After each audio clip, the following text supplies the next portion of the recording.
नमस्कार दोस्तों, चैत्र नवरात्रि के चौथे दिन माँ कुष्मांडा की पूजा की जाती है। इनकी पूजा से लेके इनकी पूजा विधि से मंत्र और इनकी कथा आज हम सुनेंगे। माँ दुर्गा के 9 स्वरूपों की पूजा अर्चना करने का सबसे श्रेष्ठ समय नवरात्रि होता है। साल में कुल 4 नवरात्रि आती है। इनमें से 2 गुप्त, एक शारदीय और दूसरे चैत्र नवरात्रि होती है। इन दोनों नवरात्रि में 9 दिनों तक माता की पूजा अर्चना मंत्र आरती की जाती है। 9 दिनों के माता के 9 स्वरूपों की विधिवत पूजा अर्चना करने और भोग लगाने से माता रानी प्रसन्न होती है और अपने घर के सारे संकट और विपदाओं को निकालकर व्यक्ति के जीवन में सुख और शांति और धन के भंडार भरती है। जो भी व्यक्ति पूरी श्रद्धा भाव और सच्चे मन से माँ कुष्मांडा की पूजा आरती करता है, उसे चारों पुरुषार्थ प्राप्त होते हैं। इस बार नवरात्रि की शुरुआत 9 अप्रैल से हो गई है। नवरात्रि के चौथे दिन यानी शुक्रवार को माँ कुष्मांडा की पूजा की जाएगी। नवरात्रि के चौथे दिन की अधिशास्त्री देवी माँ कुष्मांडा की विधिवत पूजा अर्चना करने से व्यक्ति सुख और सौभाग्य की प्राप्ति करता है। माता का जो स्वरूप है वो बड़ा ही अद्भुत और विलक्षण है। जिनकी 8 भुजाएं हैं, इनमें से एक में कमंडल, दूसरे में धनुष बाण, तीसरे में कमल तो चौथे में अमृत कलश है। 5वें में चक्र, 6ठे में गदा, 7वें और 8वें में सिद्धियों और निधियों की जपमाला है। माता की जो सवारी है वो सिंह की है। माँ कुष्मांडा ने अपनी एक हंसी इस सृष्टि का निर्माण किया था। कुष्मांडा कुम्हे को भी कहते हैं। देवी को कुम्हेड़े की बलि प्रिय है। माता की पूजा अर्चना करने से ही व्यक्ति के जीवन में सुख और शांति का वास होता है। माँ कुष्मांडा के व्रत के दिन जो मंत्र का जाप करना होता है, व्यक्ति को पूजा अर्चना करने के दौरान उस मंत्र का जाप करना चाहिए। इससे माँ जल्दी ही व्यक्ति की मनोकामना को पूर्ण करती है। देवी कुष्मांडा का जो मंत्र है वो यह है: या देवी सर्वभूतेषु माँ कुष्मांडा रूपेण ससिस्था, नमस्ते नमस्ते नमस्ते नमो नमः। माँ कुष्मांडा को कौन से रंग के कपड़े और भोग लगाया जाता है?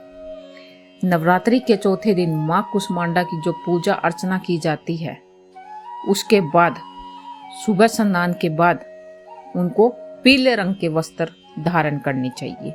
इसके साथ ही माता के मंत्रों की जाप और आरती के बाद पीले रंग की ही मिठाई का भोग लगाना चाहिए।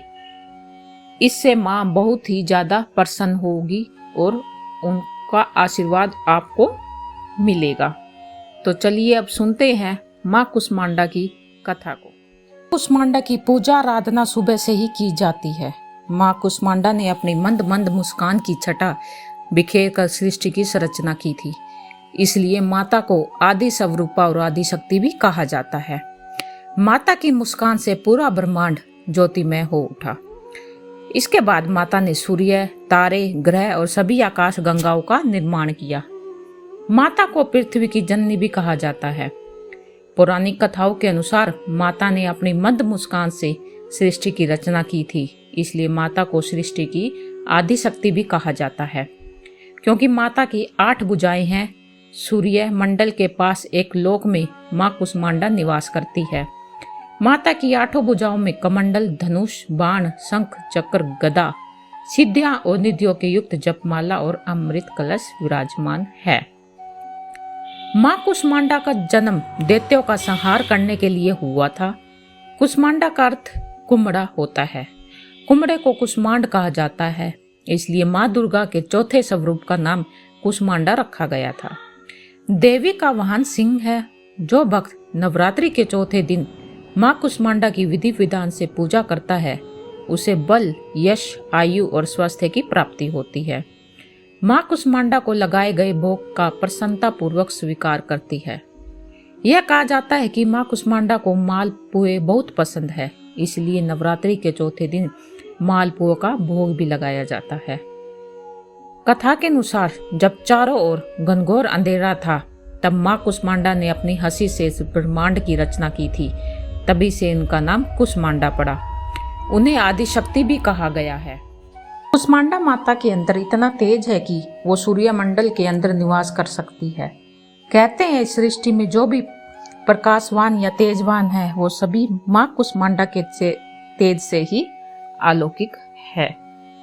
अब सुनते हैं माँ कुष्मांडा की पूजा विधि। माँ कुष्मांडा की ऐसे करें पूजा। माँ कुष्मांडा की विधि विधान से पूजा करने से मनोवांछित फल प्राप्त होते हैं। मान्यता है जो भक्त माँ के इस रूप की आराधना करते हैं, उन पर कभी भी किसी भी प्रकार का कोई कष्ट नहीं आता।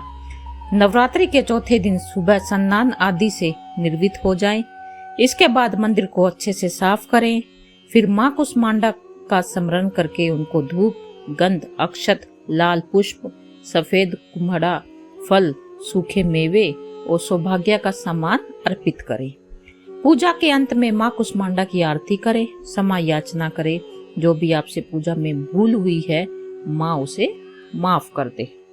धन्यवाद।